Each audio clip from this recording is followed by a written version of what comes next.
Donc, comme je dis, bienvenue à tout le monde. Mon nom est Juan David Urbina. En fait, je suis courtier de finances, courtier d'assurance. Il y a 12 ans, moi, j'ai obtenu mon assurance, ouais, mon certificat d'assurance en 2021. Et puis, à cause de mes résultats, à cause de qu'ils ont vu que ça m'intéresse beaucoup l'enseignement, ils m'ont demandé de faire le professeur pour tous les programmes de études. Et un petit peu de mon histoire. Au début, j'ai commencé simplement parce que je voulais apprendre des investissements. Et puis, peu à peu, je me suis rendu compte que tout ce qu'on fait, vraiment, c'est très utile pour la vie. Mais pour, si on a des enfants, même si on achète une maison, même si on planifie plan la retraite à n'importe quel moment, tout ce qu'on apprend, c'est très important et c'est très bon pour tout. Mon parcours, en fait, ça commence, comme je dis, en 2021. C'est là que j'ai obtenu mon permis comme courtier financier.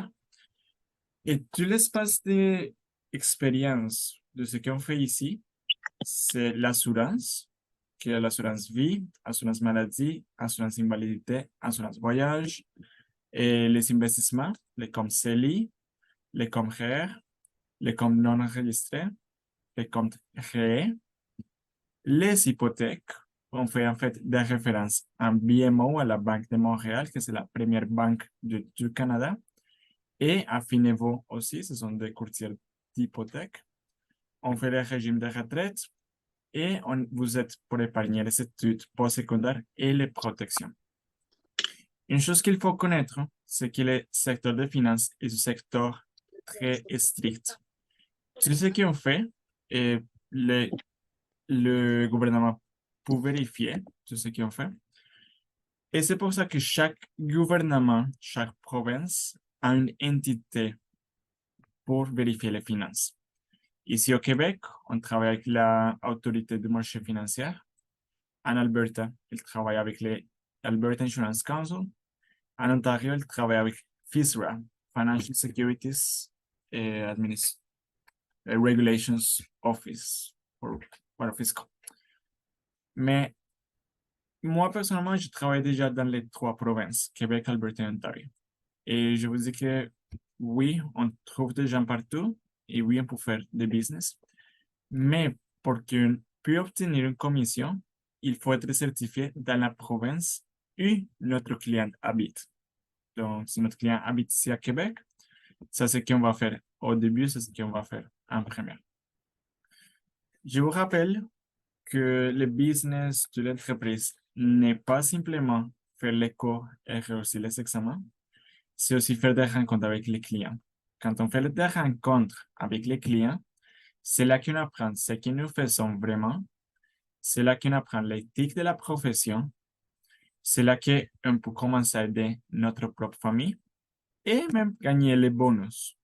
Je vous dis qu'à la fin du jour, c'est beaucoup mieux que on commence le business comme agent réel au lieu de commencer comme agent en formation. Parce que la commission, quand même, c'est une grande différence.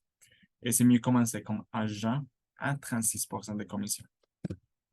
Je vous dis aussi que j'ai des devoirs pour vous. Votre devoir à vous, numéro 1, c'est compléter votre plan personnel, votre plan financier personnel avec votre conseiller personnel. Si c'est Abneris qui vous avez amené ici, allez parler avec Abneris directement pour faire votre plan financier personnel. Et si c'est Iverna, si c'est Joiner, allez-y parler avec eux directement, avec eux tout de suite, pour que vous pouvez commencer avec votre plan personnel. Puis, je vous invite à réussir les examens de certification et toutes les formations et s'inscrire aux examens provinciaux dans les premiers 90 premiers jours. Généralement, on encourage les gens pour qu'ils fassent un examen par semaine, qu'ils commencent aujourd'hui avec l'examen d'éthique, que la semaine prochaine, il fait l'examen de déontologie, la semaine prochaine, qu'il fait l'examen de assurance maladie. Mais mon objectif pour vous, je ne veux pas quand même être trop strict, je veux quand même vous donner un petit peu de flexibilité. Et c'est pour ça que je dis 3 mois. Et aussi, moi personnellement, je donne la formation et je recommence de zéro chaque mois. Donc, ça veut dire que si vous réussissez, que si vous allez réussir les examens en 90 jours, vous avez la chance de voir toute l'information 3 fois. Et comme ça, quand même, vous pouvez apprendre un petit peu plus. Et aussi, comme je dis tantôt, il faut faire des rendez-vous. Il faut faire des rendez-vous avec les clients. Et je vous encourage à faire au moins 10 rendez-vous de formation. Et si vous faites tout ça, il y a la possibilité de gagner les bonus. Les bonus, je vous laisse quand même parler directement avec votre conseiller. Mais c'est possible de faire ça. La première chose qu'on fait quand on commence, c'est acheter les codes, comme aller s'enregistrer avec WFG. Puis, on achète les livres, les cours de formation. Avec les cours de formation, c'est dans un site web qu'on appelle HLLQP et ça va directement avec votre identité. Donc, vous avez besoin de faire deux choses. Vérifier votre identité check, et puis faire vérifier votre système. Quand je parle d'identity check, c'est assez simple. Vous cliquez sur le lien dessus qui dit identity check, puis vous prenez une photo de vous-même, vous prenez une photo de votre document d'identité, vous le mettez comme ça dans la caméra, et c'est ça, assez simple, vérifier l'identité. Chose numéro 2, vérifier le système check. Il faut télécharger une application logicielle qu'on appelle Digital Lock pour Windows. Ce Digital Lock, en fait, c'est pour Windows ou pour Mac. Ça fonctionne les deux. C'est quelque chose que va vous aider à bloquer le système quand vous faites les examens. Quand vous faites les examens, vous n'avez pas le droit d'aller chez Google, d'aller vérifier un traducteur, d'aller vérifier quelque chose. Si vous faites les examens, l'idée du système, c'est que vous n'avez pas l'accès à quoi d'autre que ce soit l'examen. Et puis, vous cliquez sur le lien dessus de System Begin System Check. C'est seulement pour parler de comment ça fonctionne tout ça. Maintenant, on commence avec l'étape numéro 3. Vous allez regarder que quand vous entrez dans le système, si vous enregistrez depuis après mai, vous avez les 3 liens ci-dessus. Mais vous allez vérifier que PQAP, Programme de qualification en assurance de personnes, c'est bloqué. On n'a pas l'accès au programme PQAP jusqu'à on réussit l'examen de conformité, l'examen de cours d'éthique à l'intention des agents d'assurance vie. Une fois qu'on réussit l'examen d'éthique, c'est là qu'on peut avoir l'accès à PQAP. Et cet examen d'éthique, c'est pas trop difficile, oui, il y a un niveau de difficulté, mais ce sont 12 questions seulement. Donc, la façon comment ça fonctionne. 12 questions, 60 minutes, c'est à livre fermé, donc vous n'avez pas le droit de vérifier dans le livre. Et la note de passage, 70%. Donc, c'est 9 questions de 12. Et je vois que vous me demandez si on peut avoir accès à la présentation. Oui, je peux vous donner la présentation, pas de souci. Mais une petite chose, c'est que quand on avance et quand on commence à vérifier l'information, je n'ai pas l'information écrite dans les PowerPoint. J'ai le titre et je vais expliquer une chose à la fois, mais je n'ai pas l'information directement écrite sur le PowerPoint. Donc, je peux vous partager, mais quand même, c'est important de prendre les notes. Donc, on est ici. Note de passage, 70%. Et les questions sont des questions situationnelles, qui a une représentante qui partage le bureau avec une comptable. Et puis, le représentant d'assurance, quand il partage le bureau avec le comptable, est-ce que c'est quelque chose d'acceptable? quelles sont les conditions, qu'est-ce qui va arriver. Mais ce sont vraiment des questions situationnelles. Et je vais vous dire une chose que c'est très bon pour vous, c'est que vous pouvez faire cet examen chez vous. Personnellement, j'habite à l'est de l'île, les bureaux à côté de l'aéroport. Donc, c'est loin. Oui, il faut aller au bureau. Oui, on encourage d'aller souvent. Mais pour ce premier examen, allez-y le faire chez vous. Et si vous ne réussissez pas la première fois, prenez note des questions, essayez d'analyser bien vous-même, aussi avec moi, avec Joiner, avec Daniel, avec Suleima, avec Abneris, ou Iberna. Mais vous pouvez le vérifier. Vous pouvez quand même écrire les questions après avoir fait l'examen. Et comme ça, la deuxième fois, le deuxième essai que vous faites, on s'assure que vous allez réussir. Maintenant, je suis en train d'expliquer tout comment ça fonctionne. Et puis, je vais commencer à expliquer plus d'informations, plus détaillées dans le livre. J'ai une question. Et oui, bien sûr. Tu as dit que l'examen, on devra le faire chez nous? Et tu peux le faire chez toi, oui, ou tu peux le faire au bureau. C'est le premier examen seulement. Oh, c'est l'examen d'éthique. Exactement. Ah, ok, je pense qu'on devrait être ici quand on le fait. Donc, on peut le faire de la maison aussi. Seulement ce premier examen. Tous les autres, oui, il faut aller au bureau. Ah, donc, cet examen-là, on peut le faire de la maison, sans livre ouvert, sans rien, tout à notre disposition. On le fait à la maison, c'est nous qu'on va le faire. Exactement. Et les autres 3, oui, si j'ai bien compris, les autres 4, on va les faire du bureau. Exact. Merci beaucoup. Necesito sí, ahora sí silencio. Exactement. Donc, voilà. Une fois que vous avez réussi l'examen, qu'est-ce qu'il fait? Une fois que vous avez réussi cet examen de 12 questions, c'est là que vous commencez à avoir l'accès au programme de qualification en assurance en personne. Donc, ça, c'est les cours réels qu'on va étudier en 4 modules. Les modules de déontologie, les modules d'accident et maladie, les modules d'assurance vie et les modules de fonds distants et rente. On va commencer, même aujourd'hui, et je vais parler de déontologie. Donc, je vais expliquer l'autre cours d'éthique, mais on va commencer avec la déontologie.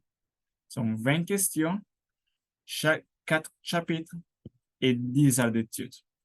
Mais n'oubliez pas une chose, moi en fait, je suis avec vous seulement pour 3 heures dans une semaine. Donc, c'est votre responsabilité à vous-même de faire vraiment les heures d'études, de mettre l'énergie pour réussir les examens. Donc, c'est votre responsabilité. Une fois qu'on a fait les 4 examens au bureau, on est prêt pour pour les faire de nouveau, les mêmes 4 examens avec la province. Chaque province, oui, en fait, chaque province a son propre entité régulatoire. Donc, c'est l'entité du gouvernement de Québec, c'est l'autorité des marchés financiers. Allez-y, et une fois que vous réussissez, vous êtes prêt pour faire les examens auprès de l'organisme de réglementation provinciale. Et une fois qu'on finisse les examens, il y a une 6e étape. Mais la 6e étape, c'est pour Québec seulement. Et Québec et British Columbia, en fait. Mais c'est une période probatoire de 12 semaines. C'est le stage. À ce moment-ci, vous avez déjà un certificat provisoire. Donc, ça veut dire que tout ce que vous faites pendant le stage, oui, c'est payé. Donc, dans le stage, oui, on reçoit la commission pour tous les produits qu'on fait. Donc, ça, c'est quand même bon. Et un petit résumé. Vous avez 6 étapes. Identity check, system check, l'examen numéro 1 d'éthique, programme qualifié assurance en personne, examen avec la province, Et puis les stages, qui oui, on peut garder la commission avec les stages. Qu'est-ce qu'il faut faire maintenant? Étudier, faire des rencontres avec les clients et participer dans toutes les formations et activités. Je vais finir cette première partie en vous expliquant comment étudier une fois que vous avez déjà l'accès au programme complet. Vous allez regarder qu'il y a 5 livres ici. Qu'il y a déontologie, fiscalité, assurance vie, assurance maladie et accident. Tout de suite, s'il vous plaît, ne touche pas fiscalité de l'assurance vie. Si vous regardez, en bas, ça dit certification non requise pour ce module. Donc, on n'a pas besoin de faire celui-là. Et la façon comment étudier, on va commencer avec l'éthique, l'ontologie. Étape numéro 1, en fait, je vais le mettre en français, laisse-moi changer de langue.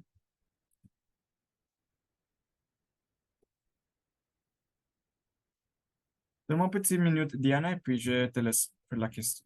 Je te laisse demander la question. Donc, première étape, webinaire de préparation des examens. Je vais l'écrire dans le chat, comme ça tout le monde l'a. Webinaire de préparation des examens. Ça, c'est une vidéo de 90 minutes, 1h30, qui explique toute la théorie du sujet. Puis, on commence avec les questions de révision. Les questions de révision sont 10 questions par chapitre pour vérifier vraiment le chapitre. Et quand vous faites les questions de révision de 4 chapitres, je vous invite à faire l'examen de pratique. Quand vous faites l'examen de pratique, je vous encourage à réussir au moins avec 75% ou plus avant de faire l'examen de certification. L'examen de pratique, c'est un peu plus facile. Donc, on dit, si vous réussissez 75%, ça veut dire que vous allez réussir 60% dans l'examen certification. Et pour réussir cet examen, c'est 60%. Mais quand on fait l'examen de pratique, ça va vous donner des références. Ça va dire, vous n'avez pas correct la référence 1.1.1.6, allez-y vérifier. Donc, si ça vous donne une référence et ça vous dit de vérifier la référence, allez sur les vidéos sous forme de points.